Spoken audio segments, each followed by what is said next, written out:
Welcome to engineers platform. Hello guys, आज का मेरा टॉपिक जो डिस्कशन है वो सिमिलरिटी और डिफरेंसेस का है।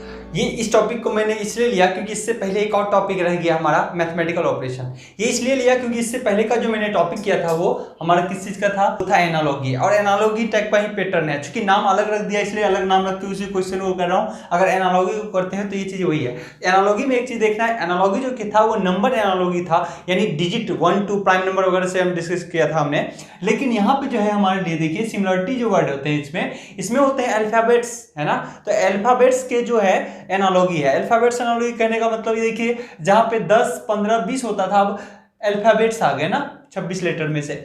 अब इनके बारे में रिलेशन देखना है। और मैंने बोला था कि रीजनिंग के कई ऐसे क्वेश्चन बनते हैं जिसमें आपको जीके जीएस आए तो बहुत सारे क्वेश्चन भी कई बार आपको चकरा जाता है, तो आपको लगेगा कि जीके जीएस हमने पढ़ा था तो रीजनिंग के हमारे क्वेश्चन बने। तो कई क्वेश्चन ऐसे जैसे लास्ट क्वेश्चन सीरीज में भी हमने देखा था क्वेश्चन वीडियोज के अंदर। चलिए अब यहाँ पे इस टाइप के क्वेश्चन के लिए क्या करते हैं, इसमें डिजिट भी मिल जाएंगे, ऐसा नहीं है कि फिक्स नहीं है। सिमिलरिटी और डिफरेंसेस नाम इसलिए लग दिया है क्योंकि इसको अल्फाबेट एनालॉजी मैंने नहीं लिखा, सिमिलरिटी एंड डिफरेंसेस लिखा। तो इसमें अल्फाबेट भी आएंगे, डिजिट भी आएंगे। डिफरेंस वन चुनना है, ऐसे टाइप के क्वेश्चन में डिफरेंस वन चुनना है। मैंने शुरू से कहा रीजनिंग के अंदर कुछ नहीं है, आप लोग बस दिमाग से एक बार खेलोगे तो चीजें बहुत सिंपल हो जाएंगी। क्योंकि हम लोग की आदत होती है कि नहीं कोई एक बार समझा दे तो बस उसी पैटर्न को हमने फॉलो किया है और आप लगे हुए हो। आई होप कि बहुत जल्दी हम रीजनिंग को कवर कर लेंगे, फिर आगे किसी जीके जीएस के टॉपिक को हम देखेंगे। तो चलिए यहाँ पे इस टॉपिक एक चीज और ध्यान है, अगर पीडीएफ चाहिए तो आप डिस्क्रिप्शन में देख लेना, डिस्क्रिप्शन में मैं जल्दी ही अपलोड कर दूंगा कंप्लीट रीजनिंग के पीडीएफ, हैंड रिटन वाले नोट्स पीडीएफ के टर्म में आपको मिल जाएंगे। और टेलीग्राम से आप जुड़ सकते हैं, इंजीनियर्स प्लेटफॉर्म एजुकेशन, जिसमें आपको रेगुलर कुछ न कुछ अपडेट देखने को मिल जाता है। चलिए यहाँ पे ये क्वेश्चन है, अब इसको क्वेश्चन कैसे करें। हमने बोला था शुरुआत के जो फर्स्ट इस 4 डॉट से पहले जो मिलते हैं वो इन दोनों के बीच का रिलेशन बताता है, और यहाँ दिए गए टर्म से यहाँ किस वैल्यू को प्लेस कर लेंगे उसके बारे में पता करना होता है। तो ये आपका रिजल्ट होगा, यहाँ क्या आएगा। तो इस दोनों में रिलेशन पहले आप फाइंड आउट कीजिए। तो यहाँ पे देखिए शुरू के लेक्चर में हमने जो आपसे बताया था और मैंने बोला था कि प्लेस वैल्यू कैसे याद करना। आपको प्लेस वैल्यू से 10 क्वेश्चन बनेंगे एसएससी जेईई के अंदर। किसी भी एग्जाम में आपको बहुत ज्यादा क्वेश्चन देखने को मिलेगा और प्लेस वैल्यू का बहुत ज्यादा रोल होता है। तो प्लेस वैल्यू हमने रटाया नहीं था, बस देखते ही आपको आंसर करने के लिए बोला था। तो जैसे कि यहाँ देखते ही मैं कर रहा हूँ के का प्लेस वैल्यू 11, क्या मैंने याद किया क्या नहीं, आपको भी पता होना चाहिए। आर का 18, उसके बाद ये इजोटी का चक्कर भूल जाना है, यहाँ पे फटक से कम करना है। जी देखने से कैसा लग रहा है जी 7, और यहाँ एन एम 13 था तो एम को कितना होगा 14। तो रिलेशन मैं देख रहा हूं यहाँ पे 11 का रिलेशन 7 से, 18 का 14 से हो क्या रहा है। अगर 11 को 4 से घटा दूं तो 7 बच रहे हैं, और 18 को 4 से घटा दूं तो 14 बच रहे हैं। इसका मतलब s के साथ वही अगर काम मैं करूं, s के साथ वही काम करूं, 4 को घटा दूं और i को घटा दूं तो हमारा यहाँ पे मिल जाएगा। यानी s का प्लेस वैल्यू कितना होता है, r के बाद s होता है, r 18 तो s क्या 19, और i ये 9 देखने से ही लगता है। तो 19 में से 4 अगर घट जाए तो क्या बच जाएगा 15, यानी 15 का प्लेस वैल्यू क्या होता है o, और i में से 4 घट गया यानी 9 में से 4 गया 5, 5 किसका होता है o is the right answer. Okay, तो इस तरीके से क्वेश्चंस होते हैं सिमिलरिटीज और डिफरेंसेस के। बहुत सिंपल क्वेश्चन होते हैं, बस एक बार पैटर्न जानना होता है और क्वेश्चन हम आपको कराते हैं यहाँ पे प्रैक्टिस, ताकि आप आसानी से कर लो। इसके बाद हमारे 2 और टॉपिक बच जाएंगे, उसको हम अच्छे से करेंगे। लास्ट होगा हमारा पेपर फोल्डिंग। जरूर क्वेश्चन में आपको देखने को मिलता है एग्जाम में, श्योर एक क्वेश्चन मिलेगा पेपर फोल्डिंग का, जिसको आप बहुत अच्छे से कर लेना। यहाँ प्रैक्टिकली दिखाऊंगा, काट के मैं क्या चीज दिखाऊंगा उससे वो अच्छे से करवा दूंगा। चलिए यहाँ पे बात करता हूँ। नेक्स्ट है हमारे लिए क्वेश्चन दिया हुआ है केन्या। अब यहाँ पे डिफरेंसेस पता करना है। केन्या, ब्राजील, कोलंबिया, टर्की, इनमें से कौन आपका सही आंसर है। अब यहाँ पे देखिए जीके जीएस अगर आपको पता है ना तो यहाँ पे वो बंदा कर सकता है। अगर आपके ज्योग्राफी के नॉलेज है, हालांकि ज्योग्राफी का कुछ कॉन्टिनेंट्स वाला हमने कराया था एनिमेशन वाला में, ज्योग्राफी के 2-3 वीडियो देखना, उसके बाद छोड़ रखा हूँ चूंकि हमारे पास वर्कलोड बहुत ज्यादा हो गया है। ज्योग्राफी में कराऊंगा पूरे एनिमेशन से, हर चीज को जितना एनिमेशन से हो सके समझिए ताकि दिमाग में छप जाए। यहाँ पे देखिए केन्या, ब्राजील, केन्या और ये सारे हैं। टर्की एक ऐसी कंट्री है जो है आपका इक्वेटर कट नहीं करता। टर्की इक्वेटर कट नहीं करता, बाकी सब इक्वेटर को कट करता है। तो यहाँ पे डिफरेंस 1 क्या हो गया हमारे लिए, Turkey is your right answer. चलिए आगे और क्वेश्चन को प्रैक्टिस करते हैं। ओके, तो नेक्स्ट क्वेश्चन हम देखते हैं। क्वेश्चन के अंदर हमको क्या दिया हुआ है। क्वेश्चन है बस सीधा दिया हुआ क्वेश्चन ये 93, 26, 34 एंड 42, इसमें बोल रहा है कि आपको डिफरेंस वन चुनना है, कौन भिन्न है, कौन सा ऐसे देखने में भिन्न लग रहा है, तो किस पैटर्न पे जाएंगे। तो मैं देखो कोई परफेक्ट स्क्वायर भी नहीं बन रहा, कुछ भी नहीं हो रहा है, किसी का रिलेशन भी नहीं दिख रहा।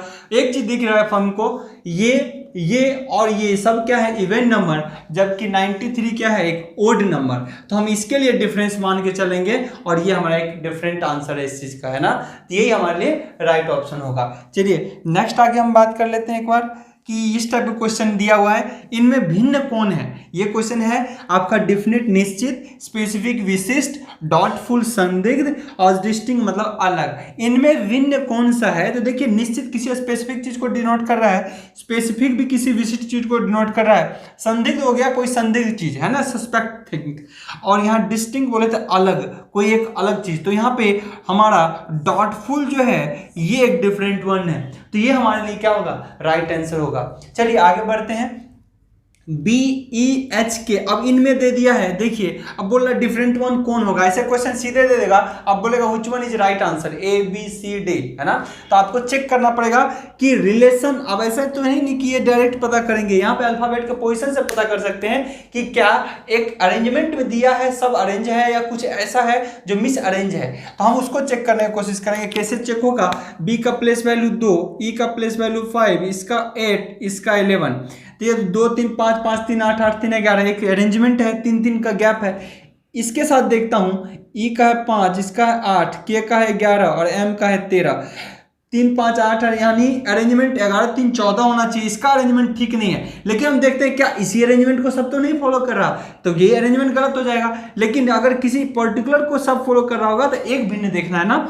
J को देखिए कितना होगा 10, M को 13, P को 16, S को 19, तो 10 3 13 3 कितना हो गया 16 और 3 19, यानी सब में +3 हो रहा है, इसमें भी +3 हो रहा है, लेकिन इसके लास्ट वाले में +3 नहीं हो पा रहा है, इसीलिए ये डिफरेंट वन है, इसीलिए डिफरेंट वन है, और यही हमारा क्या होगा, राइट आंसर होगा। अगर कोई कहता है सर लास्ट को चेक करिए, चेक करके देख लीजिए, हालांकि 2 को पैटर्न फॉलो कर लिया तो यही एक डिफरेंट था, फिर भी चेक करना है किसी को कर सकते हैं। P का प्लेस वैल्यू 16, S का 19, V का 22, Y का 25, तो देखिए 16 3 19, 19 3 22 और 22 3 25, ये भी 3 के पैटर्न को +3 के पैटर्न को फॉलो कर रहा है, इसका B हमारा राइट आंसर होगा। ओके गाइस, चलिए आगे बढ़ते हैं। नेक्स्ट क्वेश्चन है दिया हुआ, इनमें डिफरेंट वन कौन सा है। अब इसमें डिफरेंट वन चुनिए, 484 625 729 एंड 466, डिफरेंट वन कौन होगा।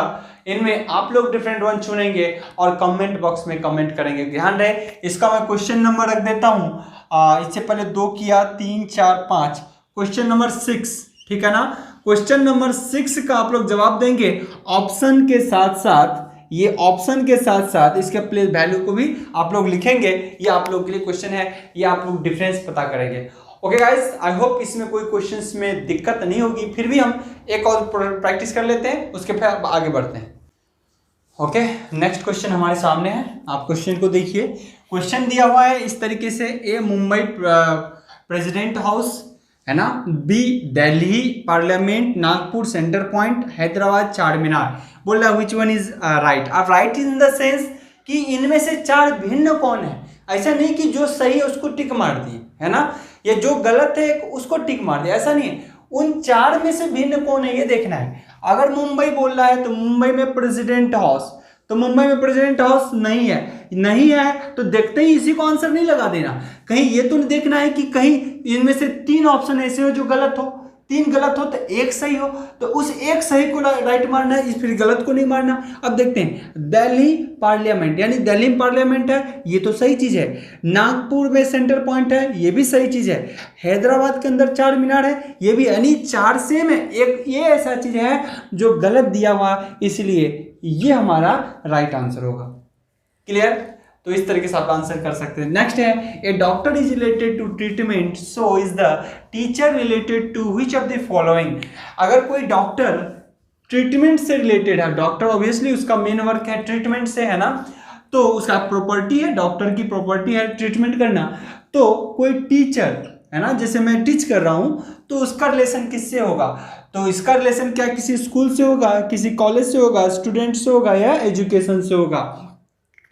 तो यहाँ पे चीजें देखना है, टीचर का कैरेक्टरिस्टाइज अब किस चीज के लिए किया गया, जिससे डॉक्टर की प्रॉपर्टी हमारी हो गई ट्रीटमेंट, तो टीचर का भी क्या है, एजुकेशन सेक्शन, है ना, तो टीचर के लिए क्या हो जाएगा, education is the right one. School और कॉलेजेस नहीं होंगे। अगर यही कैरेक्टरिस्टिक ऐसा होता कि कोई डॉक्टर बैठता है हॉस्पिटल में, कोई डॉक्टर बैठता है हॉस्पिटल में, तो टीचर कहाँ होगा, तो हम कॉलेज या स्कूल एक ऑप्शन हो सकता था, तो वहां पे उसका नजरिया कुछ और होता। लेकिन यहाँ पे इसका रिलेशन है डॉक्टर का ट्रीटमेंट से, तो टीचर क्या करेगा, क्लियर ना। तो यहाँ तक कोई दिक्कत नहीं होनी चाहिए। तो इस तरीके से हमारा सिमिलरिटी एंड डिफरेंसेस का इस लगातार चैप्टर कंप्लीट होते जा रहे हैं। ध्यान रहे, एजुकेशन आपके लाइफ का बहुत बड़ा विपेन है। मैं आज बता रहा हूँ आप लोगों से, एजुकेशन बहुत बड़ा विपेन है। लॉकडाउन का फॉलो करें और उसमें जितनी मेहनत हो सके कर सकते हैं। आपकी दुनिया में आपके अड़ोस पड़ोस भी आपको नहीं कभी पहचानने वाला है, इस चीज़ का हमेशा ध्यान रखना। आपकी एजुकेशन आप में जब तक स्टेटस नहीं आ जाएगी ना, आपको दुनिया नहीं पहचानने वाला है। इसीलिए अपने एजुकेशन से अपने आप को बहुत बड़ा कर सकते हो, दुनिया के हर इंसान आपको पहचान सकता है। तो एजुकेशन ही वो ऐसा चीज़ है, क्योंकि मुझे पता है कि मोस्टली जो हम मिडिल फैमिली और बिलो मिडिल फैमिली के स्टूडेंट्स हैं, बच्चे हैं, तो ऐसे कंडीशन में हमारे लिए सबसे बड़ा हथियार है एजुकेशन। तो मैं कहूँगा इस लॉकडाउन में अपनी पढ़ाई को बहुत अच्छे से आगे बढ़ाएं और मेहनत करें लगातार। आपकी मेहनत ही आपकी पहचान है, वरना एक नाम के लाखों इंसान। Okay guys, good.